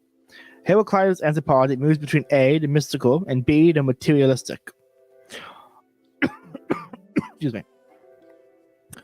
On the one hand, you could not discover the limits of soul, even if you traveled by every path in order to do so. B, on the other hand, soul is the least corporeal of things. Soul is the vaporation out of which everything else is composed, and a drunken man stumbles because his soul is moist. A drunken man stumbles because his soul is moist. Huh. I'm trying to just understand what that means. It sounds cool, but I'm gonna have to think about that one. Everything is composed. Is it We saying wonder- that everything has a soul? I mean, you could argue everything does have a soul. If you think of soul in the way Aristotle thinks of soul as like the cause of motion and a thing. Well, not the cause of motion, but the cause of... Yeah, it gets power to motion, so the energy, yeah. We'll have to think about that one for a while. Maybe come back to that by the end. Yeah. Excuse me. Heraclitus' anthropology... where was I at? Here you go. We wonder whether this means that souls are really water or that matter is really soul. Is Heraclitus lowering spirit to matter or raising matter to spirit? But when we ask this question, we are imposing a latter modern distinction on a pre-modern mind whose concept of matter is more spiritual and whose concept of soul is more material than ours. This materialistic or mystical dilemma is a distinctly modern one, or at least post-Platonic one, for Plato would be the first thinker to sharply distinguish these two things, matter and mind, body and soul, the physical and the spiritual. That distinction, which has come to live in the very foundation of our thinking, has given us a new clarity and distinction, but at the price of no longer understanding the primitive unity out of which the two halves of the distinction came. Ethics. Heraclitus drew the logical consequence of these three theoretical positions for practical ethics. If all things are relative, for us at least, but not for God, and so are values. To the God, all things are beautiful, good, and right. Men, on the other hand, deem some things right and others wrong. In other words, as Hamlet says, there is nothing either good or bad, but thinking makes it so. A century later, Plato would find an alternative to Heraclitus' metaphysics of everything flows in a series of eternal forms. Because of this determination to find an alternative to ethical relativism, which was being taught by the sophists. One's metaphysics always determines one's ethics. Practice always presupposes theory. Interesting. That's Heraclitus. He's interesting. Yeah, sounds like it. So it's like That was probably the most metaphysical heavy one we've covered yet. Yeah, so we'll get there, right? Because that'll be Plato was where we'll get to it. Yeah. Okay, we're only an hour and a half in. Do you want to keep going? Or do you want to call it? Yeah, I mean, we got two quick we've got Xenophanes, Parmenides, and then Zeno. Unless, do you want to stop? How about we go through Parmenides and then we call it for the night? Works for me. All right. So Xenophanes, 570 to 480 BC. Xenophanes of Colophon was the first philosophical theologian. He reasoned his way to a clear monotheism and to a concept of the nature of God that stood out sharply against the anthropomorphism and the polytheism of his contemporaries. He spent most of his life in exile from his native city and lived to a very old age.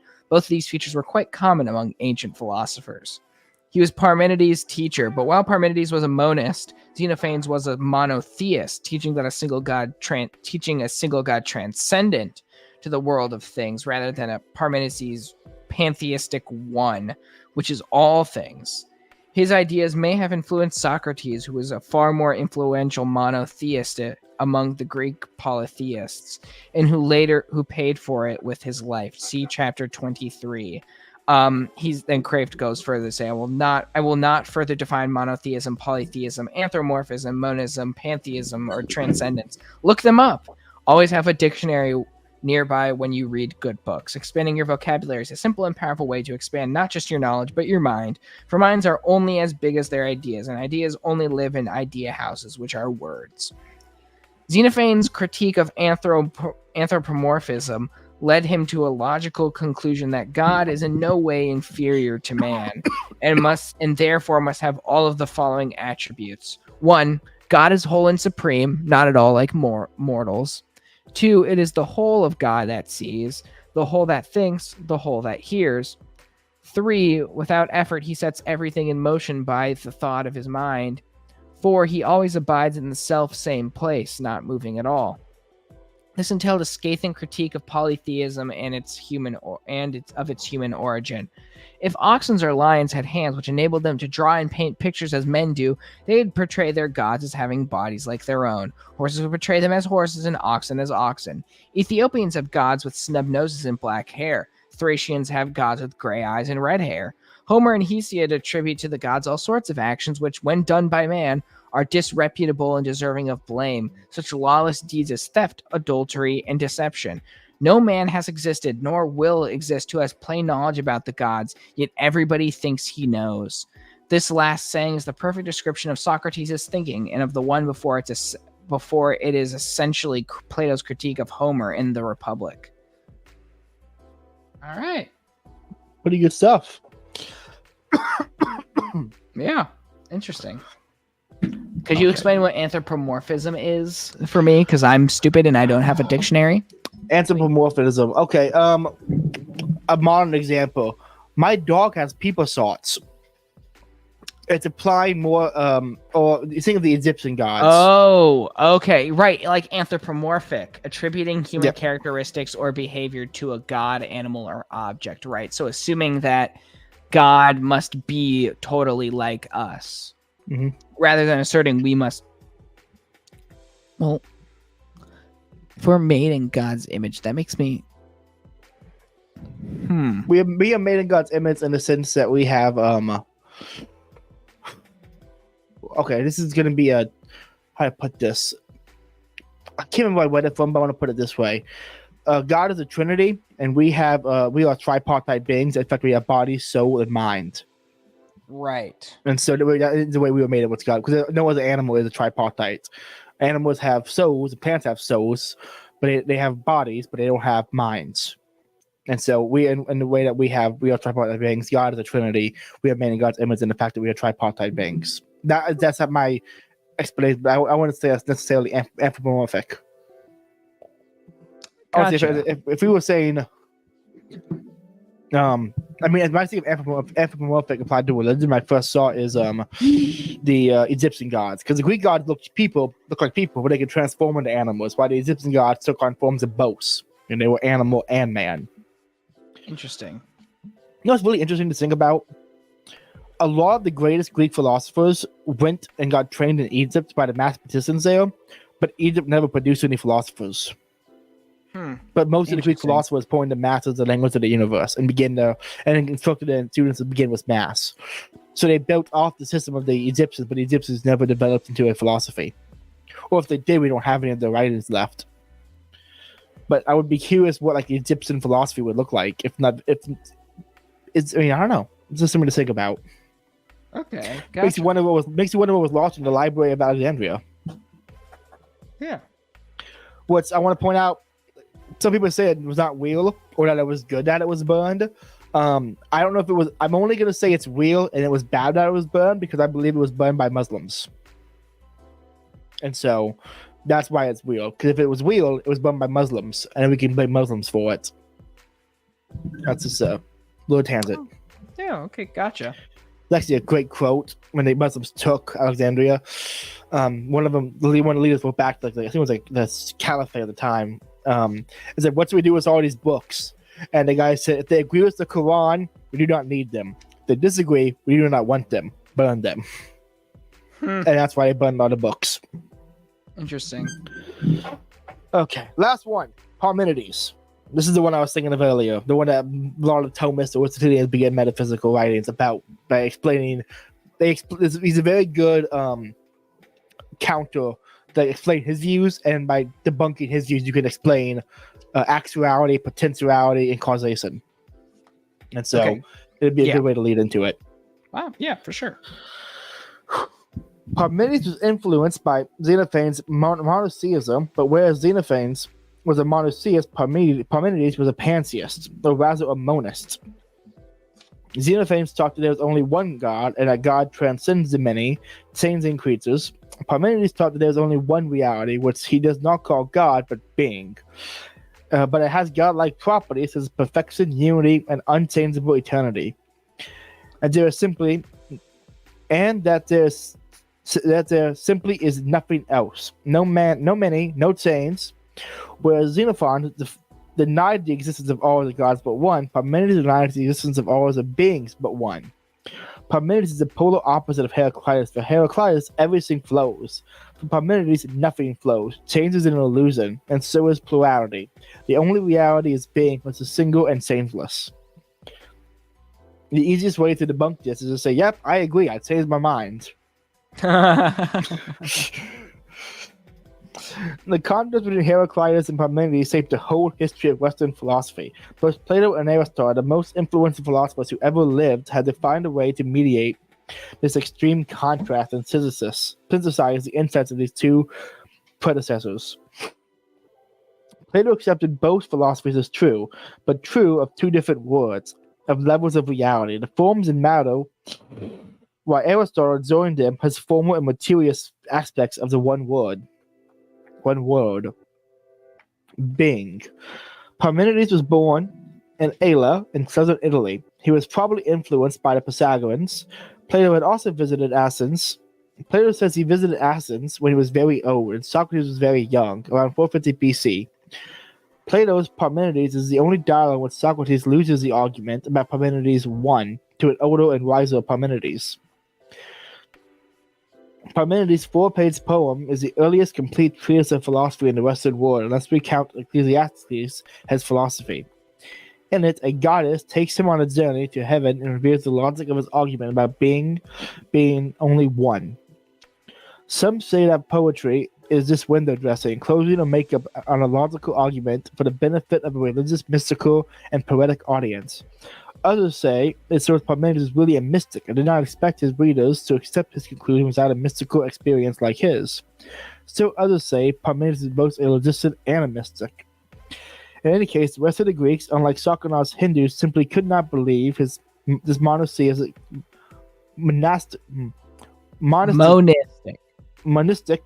monistic conclusion. They were too contrived by the reality of the empirical world and too interested in it to call it an illusion. Exploring the outer world, they would be the inventors of empirical sciences, while India would explore the inner world and invent the yogas, the inner sciences. Parmenides' single big idea can be expressed very simply. Only being is non-being, cannot be. Only being is, non-being cannot be. Only one thing exists, and it is not a being, a thing, it is simply being. His argument is apparently infallibly logical. If anything other than being existed, it would be non-being. But it is so contradictory to say that non-being is. Another way to put the argument is this. If there were anything besides being, it would have to be different from being by something, but that something could not be being. For then, if it would not be different from being, so it would have to be non-being, but non-being cannot do anything or make any difference. Therefore, nothing differentiates. There are no weird differences. Everything is one. As much as English is a great language for like business and communicating and writing, it's just not great for philosophy because we have to use like could not be being. Yeah. The epistemology of being. Metaphysics entails on epistemology. Parmenides' metaphysical monism is the verdict of pure reason. The senses, on the other hand, tells us that things are many and changing. Parmenides chose to follow reason rather than the senses. And since at the heart of reason is the law of non-contradiction, he cannot accept both of these two apparently contradictory testimonies, that of reason and that of sensation. His fundamental epistemological principle is that it is the same thing that can be sought and that can be, or totally translated, sought and being are the same. So his epistemology is pure rationalism, with no concession to empiricism. The same monistic conclusion was reached by Socrates in India, centuries before, not on his basis of rational argument, but on the basis of mystical experience. On that point of pure rationalism with no concession to empiricism, there are those who would say Greek philosophy would inevitably lead to those like Jean-Paul Sartre and transgenderism and all the other things because it begins with empiricism or because it has a concession with empiricism. That because you begin with the empirical reality and the empirical reality is unverifiable, you will always be able to twist and warp empirical reality into what you want to make it be. So you always end up in a relativistic viewpoint. I don't think that makes any sense. And as I explained earlier with the understanding that idealism will never be lead. That was before the podcast actually, so I explained this on air. Idealism will always lead to insanities because we have to understand that it's not cogito ergo sum is true. I think therefore I am, but it's missing the first step. You don't just think. You see and you sense, then you think. If a mind popped into existence, if a mind popped into being, there's nothing around it. This darkness, I mean, actually nothingness. What would you think about? Without senses, without observation, without seeing something or feeling something, what would the mind be thinking about? There'd be nothing to think about, therefore you would not be thinking. It's always, I feel this desk, I'm thinking about the desk that I am feeling, I've noticed that I am thinking, I noticed that I'm thinking that proves that I am. So it's, I feel, I think, I am. It's not I think, therefore I am. That is true, but it's missing it's the second part of the argument. It's missing the first observation. Which is why idealism will always end up in insanity, because it's rejecting the empirical reality, which is real. Huh. Okay, gotcha.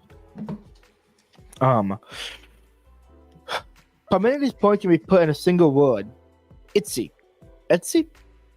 Esti. Esti. It is. Greek does not have pronouns distinct from verbs, as English does. So itsy, etsy, isti, can mean either is or it is. Parmenides' point is that there is no it separate from is. There is just is, or being. And since becoming is other than being, for a thing becomes or changes only when it no longer is that what it once was, becoming lacks this is, lacks being, same does not really exist. Parmenides' words are, never shall it be proven that non-being is. The only way that it is and cannot be is the way of truth. The other way is that it is not, and that non-being must be. Cannot be held by the mind, for you cannot know non-being and cannot express it. Okay. Thus Parmenides affirms the three logi that Gorgias, chapter 22, was to deny: being, knowing, and speaking.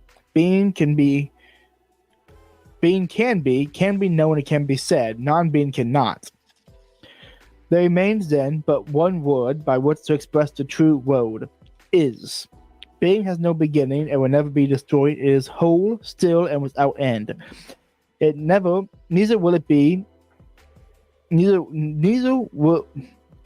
Neither was nor will be. It simply is.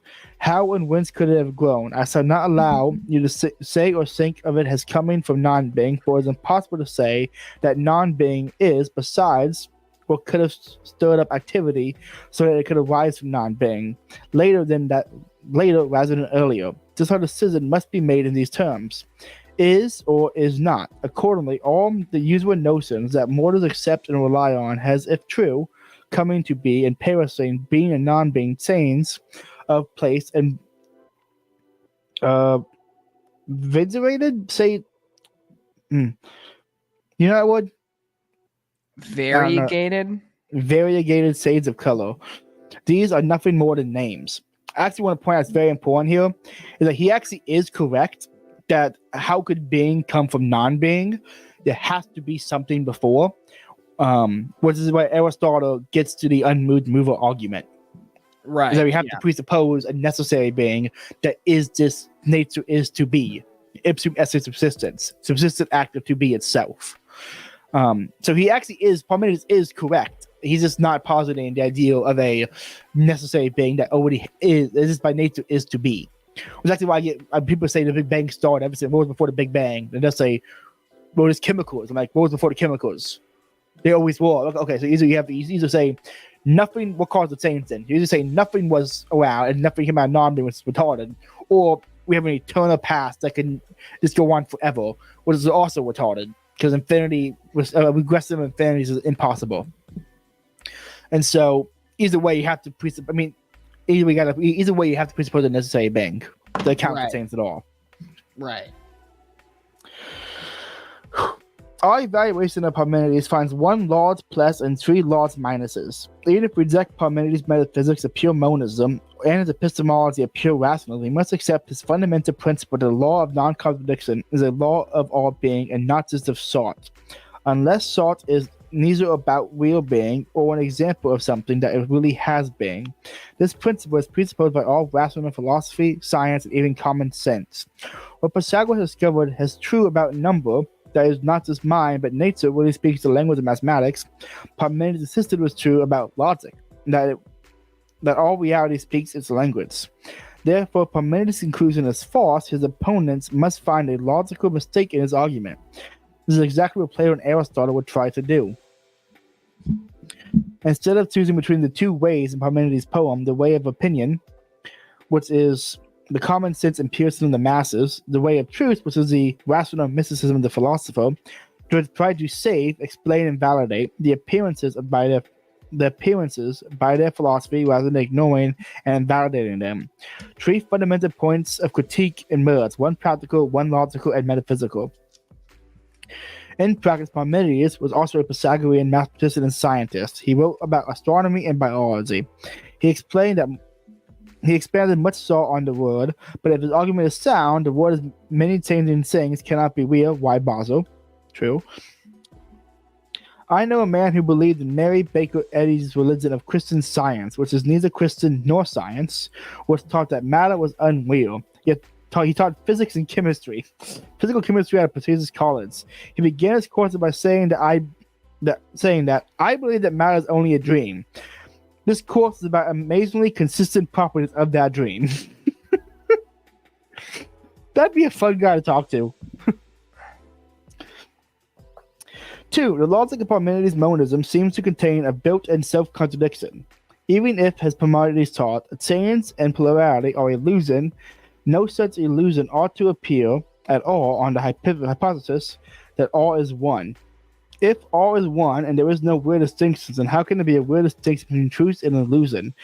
And there is no weird change, how can one change his mind about an illusion of the masses to the truth of Parmenides' philosophy? Finally, metaphysics can make room for both change and changelessness by making a key distinction.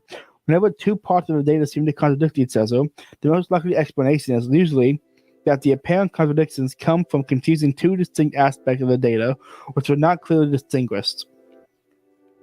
If we make a distinction between the 2 meanings of being, essence, or what a thing is, and existence, or that it is, we can explain both change and changelessness. Essences do not change. Redness does not become non-redness, but things that have existence do. Red things come into existence and go out of existence. Also, there are many different essences, but existence is the same in all of them. But its distinction between essence and existence would not become clear until centuries later, especially in Saint Aquinas. All right. Whew. Yeah, Awesome. we're really getting out of the sages and like the fun people to the actual like metaphysicians. Right. And that's gonna get a lot denser. Like when we get to Kant and like Pascal or Kierkegaard, we're gonna actually have like dense ones to do, not just these fun ones. Yeah. So, any closing thoughts at all? Well, I agree. I agree. As a lot of people say, history of philosophy is a good way to get started in philosophy. I agree that is like a very good way to get into philosophy, is to begin with the histories of it, because it's like a great man approach to philosophy where you understand who the great people were and affected changes in the system. If you are religious, having a good understanding of the metaphysics of your religion to help you understand and interpret the information that you are given about the philosophers is very helpful. If I read this book before fully understanding, not fully understanding, having a good grasp of like Thomistic metaphysics, I would have been more confused. But I can interpret the data the book has given me through the lens of a proper metaphysical system. So if you want to read this book, I highly recommend everyone read this book, but maybe watch a few lectures or read Ed Vader's book on metaphysics before diving into it, so you have a way to interpret the data. All right, awesome. So I'm thinking for our next episode, we go from Zeno to Lucretius, and then after that, then we can delve into the Sophists, which go up until Socrates. The best, the greatest. The GOAT, the man, the myth, the legend. But yeah, so I was thinking that would be our next path. That way we can conclude the other Greeks. Yeah, so that way we can conclude the Greeks, and then we can move into obviously the Sophists were Greeks, but like they're in their own category. Yes. But then we can they're in their own short bus, we could say. Right, and then we can delve into Socrates proper, and then we can go into Plato and Aristotle and likely their own episodes. Yeah. The Roman ones are going to be interesting and fun. Yeah, and then we can go through the post-Socratic ancients, and then probably the Stoics. Yeah, excuse me. The Stoics are going to be interesting because there's no metaphysics in the Stoics. The Romans, really interesting. The Romans didn't really do any metaphysical philosophies. Right. They all really were just like focused on ethics. Mm-hmm. Well, not even ethics, just like anthropology and ways to live. I'm amazed Cicero made the cut, honestly. I'm curious to see what he has to say about Cicero. Really, I am most excited after we get past Aristotle for the Platonist and Neoplatonism ones. That's going to be very, very fun. Yeah, for sure. I'm excited about this. This is fun. I'm having a lot of fun with it. I gotta read Plato's dialogues proper, so that way I can like understand. All these guys. They are so good. Do you like audiobooks? I'm not an audiobook guy, no. Okay. Well, if anyone listening, if you have Scribd, I think all of Plato's dialogues are available on Scribd as audiobooks, and they have a abridged version where it's different people for different characters, and so it's almost like listening to a really good audio drama. And so I recommend anyone want to get into philosophy. That's where I got started in philosophy. I tried to read Kant and Nietzsche when I was like 15, but I was dumb. Read Aristotle and then went to all of Plato. Right. And so that's where you should start, is Plato. Most of Aristotle and Aquinas, you should start with Plato. Everyone should begin with Plato. Right. Yeah, because he gives you the basic Socratic dialogues. I think also because I think Socrates works as a very good model to emulate when you're trying to do philosophy. Right. Yeah. And so there's many benefits to it. And also, Plato is just so much more fun than Aristotle. Aristotle is very good and very educational. He's just no philosopher is as fun as Plato to read. He is just because he's a great author as well as a philosopher. So you get both. I just looked ahead, and Kant is 40 pages. We can't apply my German rule to the series, sadly. So we will have to cover that. I will probably read Roger Scruton's book on Kant before we cover the Kantian chapters. Right. So I have things to add besides just reading Crave's Swords.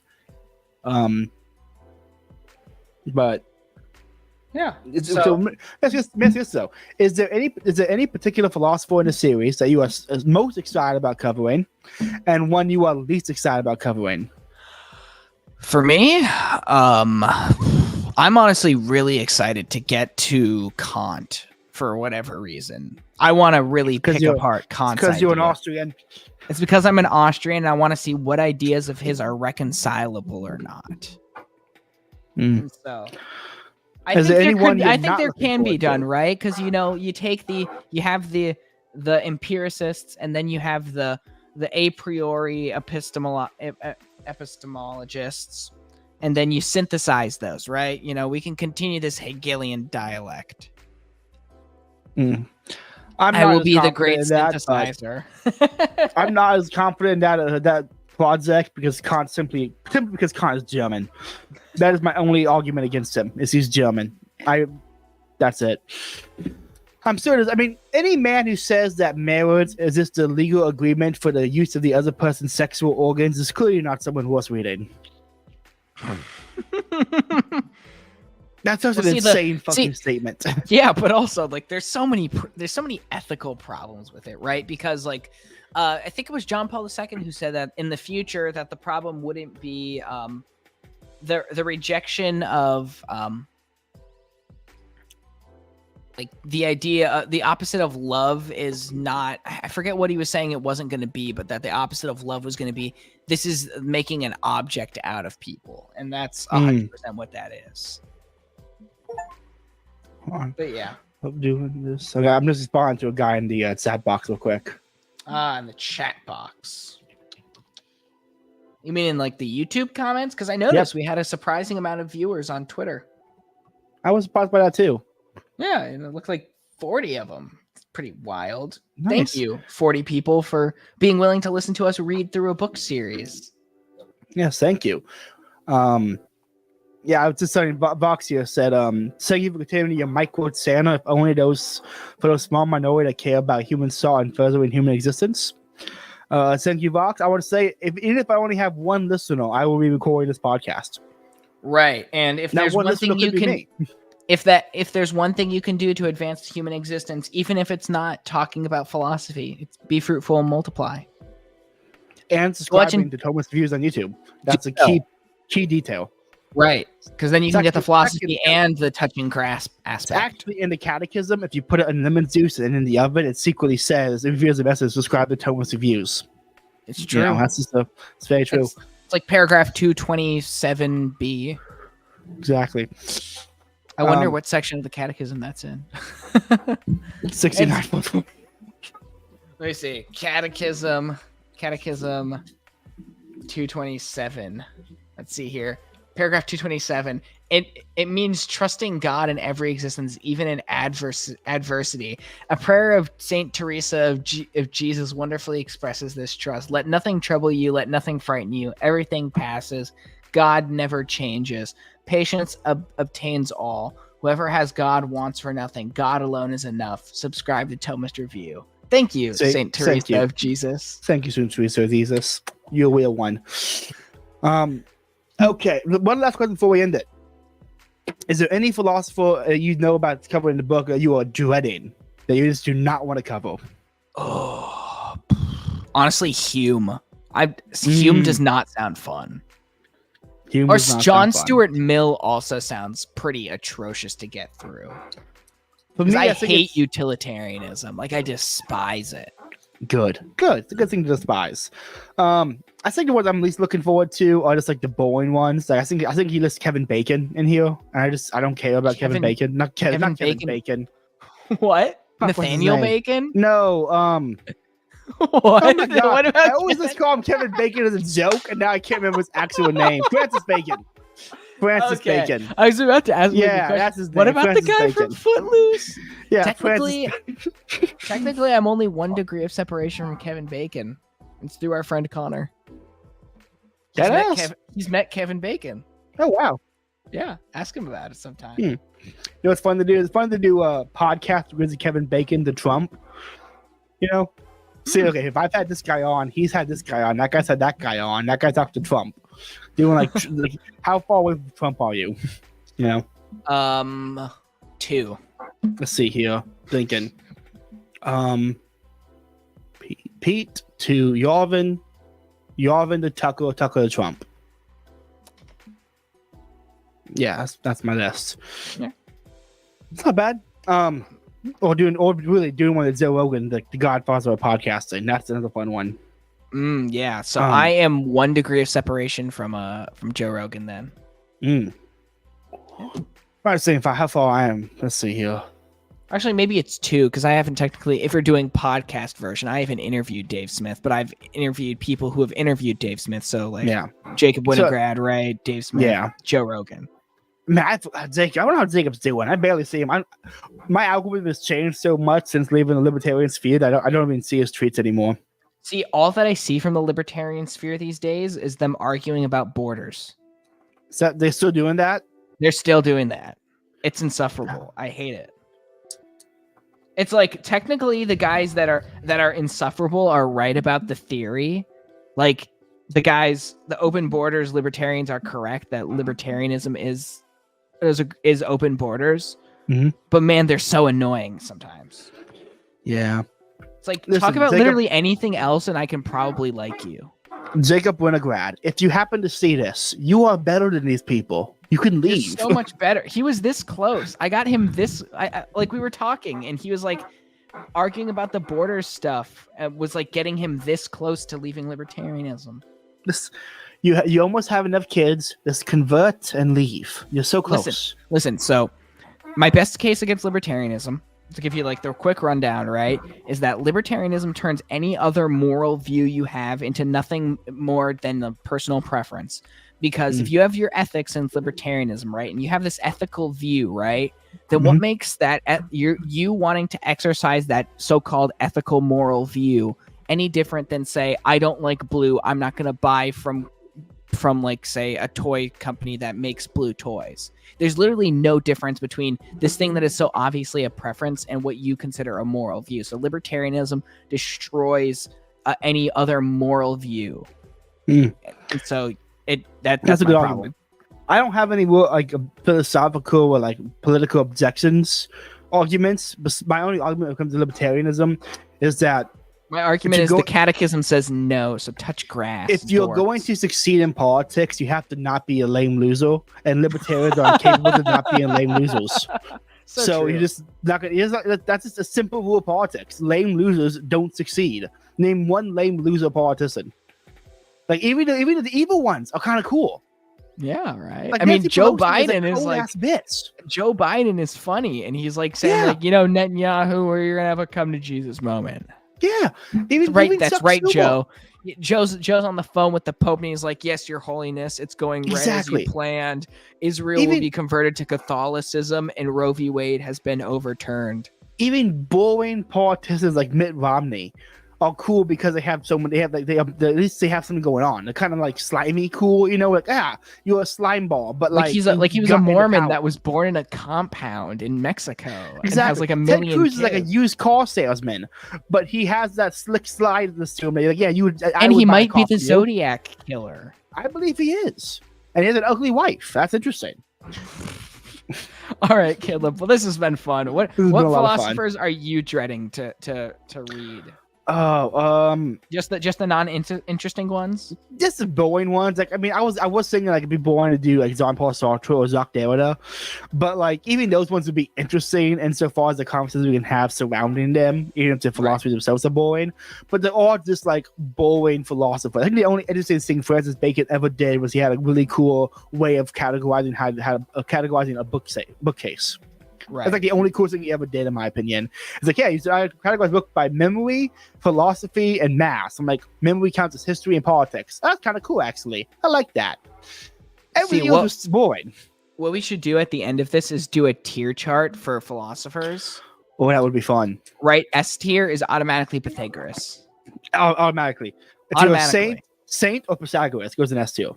S tier, right? Automatically. So you got like S tier, you've got like Aquinas, you've got Augustine, you've got Pythagoras, you've got Socrates, Plato, Aristotle. At least Kant was like intelligent though. At least he was intelligent. Yeah. Other for than German. it's all water. I think the one I'm most excited to cover though is Saint Bonaventure. Is That's he? the one I'm super excited about.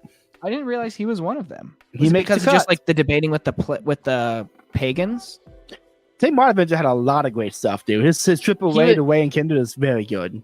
At a certain point, he was just like, at a certain point, he's like, I'm done talking. The tree must go down. No, that's Saint Bonaventure. Oh, was it? My bad. Yeah, Saint Bonaventure was the contemporary of Saint Aquinas.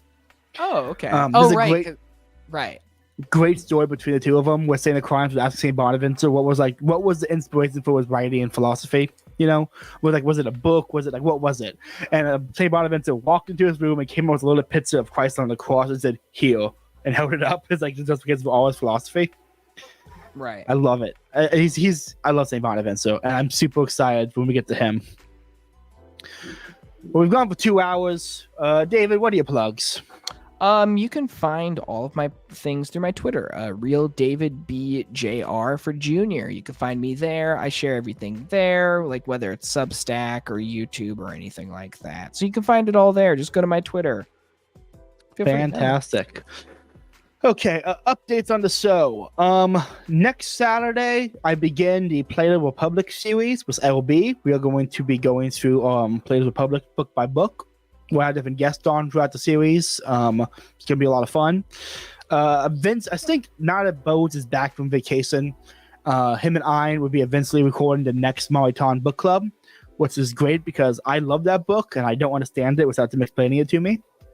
And another update, Connor texted me yesterday. He has finally finished his Distributus reading and he will be ready for the Distributus Explain to Me Like I'm 5. So that'll be a very exciting one. Anything else? We have a new series popping up. Q, if you remember, Q has want to do a rebuttal series on the channel, so we might have that popping up soon. Q, trust the plan, bro. Trust the plan. Exactly. Q for Quincy. Anything else planned? Into the eye of the storm. Once the announcement. Once the Veloc live reading series is finished, I want to update for the show, everyone who's listening. But we're switching from book club to book club. We no longer cover individual books, but chapters of books. And we'll do chapter by chapter for the book club. So Plato's Republic will be a book club, going chapter by chapter. Belloc will be a chapter by chapter book club. And then I want to cap it off with a Defenders of the West by Abram Ibrahim, when it goes through like the five great men who defended the West from the Mohammedan attacks. El Cid, Duke Godfrey Bouillon, Dracula, Skanderbeg. Yeah, Dracula. Dude, Dracula was so... Here's how amazing Dracula is, okay? He was in Romania, of all places, right? And in the wells, they'd have these, for getting the water out of the wells, these super pure gold chalices adorned with jewels. And no one would steal them from the wells because they were so scared of him. He stopped crime in Romania. That's kind of metal. Dude, when the Muslims finally got within 6 miles of his castle, after he had been raiding them night after night, sneaking into the camps and slitting their throats, they saw the 6 miles of people who have been, stuck through pikes, from ass to mouse. Right, yeah. And he would also go through with a hammer and break the skulls open so birds can make nests in the skulls to make it even creepier. That when the Muslims finally got within 6 miles after, weeks of this hellish journey to finally get where they needed to go, they saw the 6 miles of field of people on pikes and went, "We're gonna go home," and they left before they even got to the destination. He intimidated the Muslims out of his country. All right, yeah, awesome dude. So I want to do a book club where we do a chapter by chapter going through the 5 great men who defended the West from Muslims, and Abraham's book, Defenders of the West. It's going to be a lot of fun. But yeah, that's fun. That's the plan for the podcast going forward. Yeah, I think that's it. Pick up some more books, like, comment, share, subscribe, follow us on Spotify, join the Patreon. We're going to start a Patreon exclusive Discord for the Thomas Reviews subscribers. Besides that, have a good night. And me, I'll grift my way on. Yeah, David gets... Listen, if you've been a guest more than 2 times, you get an automatic pass. I'll take it. We'll take it. I grifted my way there, folks. We did it. Thanks, Caleb. This is fun. See everyone next time. Everyone, have a good night.